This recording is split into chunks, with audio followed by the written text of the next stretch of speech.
युवा व्यक्तित्व हुनुहुन्छ डाक्टर सुदन कुमार ओलीले।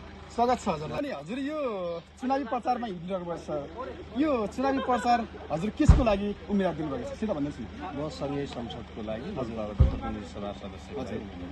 अनि तपाईँ उम्मेदवारी जितिसकेपछि अर्थात् जित्नको लागि कुनै आधार होला सर? के छ आधार भन्छ सामान्यतया के हो भने यो सङ्घीय संसदको निर्वाचन हो। सङ्घीय संसदको निर्वाचन वैश्विक रूपमा चाहिँ तपाईँको नीतिसँग जोडिन्छ, विधायकी भूमिकासँग जोडिन्छ।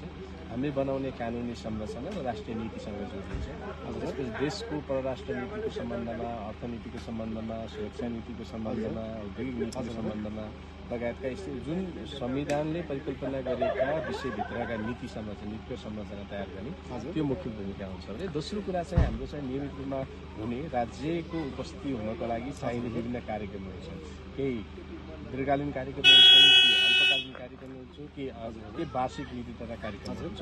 त्यसलाई चाहिँ हामीले सिस्टमसँग काम गर्छौँ। अनि तपाईँले यो रोल्पा जिल्लामा एउटा व्यक्तित्व पनि हुनुहुन्छ, एउटा तपाईँ डाक्टर सुदन ओली भनेर पनि चिन्ने छ सबैजनाले। तपाईँ यो सिधै राजनीतिमा हुनुको कारण के तपाईँ जितिसकेपछि रोल्पाले कसरी गर्नुहुन्छ?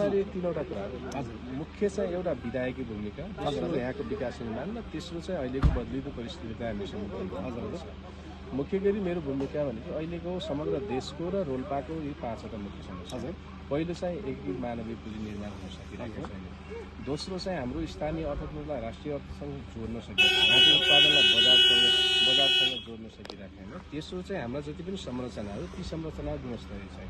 र चौथो चाहिँ जति पनि यो एक्जिस्टिङ स्ट्रक्चर छ, परम्परागत संरचना, यी संरचनालाई रिफर्म पनि कसरी गर्नुपर्ने छ भने हाम्रो प्रविधिका एकीकरण गरेर अहिलेको बदलेको परिस्थितिलाई सम्बोधन गर्न सक्ने गरी हाम्रा चाहिँ संरचनाहरूको कुनै संरचना। अनि हजुरलाई म यो रेडियो मार्फत भनिदिनु सर, यो रोल्पाली जनताहरूलाई तपाईँले के भन्न चाहनुहुन्छ?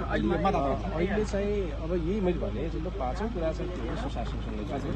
यी पाँचौँले मुख्य समस्याका समाधानहरू हामीले खोज्दैछौँ। त्यो भनेको तपाईँको जहाँ समस्याको सुरुवात भएको छ त्यहीँबाट हो।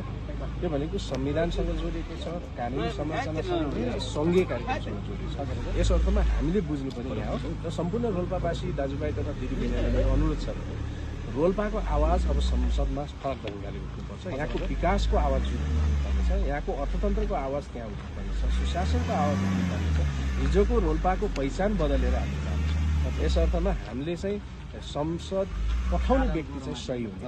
त्यसैले फागुन 21 गते हुने जुन संसदको निर्वाचन छ यसमा रुख चिन्हमा मतदान गरी मलाई विजय गराउने हुन अपिल गर्दछु।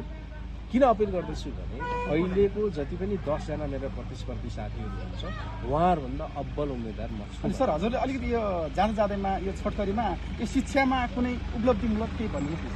तपाईँ जितिसक्यो यो समस्या मैले अघि भने एकीकृत मानवीय पुँजी निर्माण हुन नसक्ने सबभन्दा ठुलो समस्या। यसका तीनवटा आयो। पहिलो कुरा न्युट्रिसन स्वास्थ्य, दोस्रो तपाईँको एजुकेसन, र तेस्रो चाहिँ त्यसलाई एप्लाई गर्न सक्ने इन्भाइरोमेन्ट छ कि छैन होइन। किनभने तपाईँको जन्मेदेखि भ्रूणदेखि तपाईँको 4 वर्षको पिरियडसम्म तपाईँले वेल न्युट्रिसन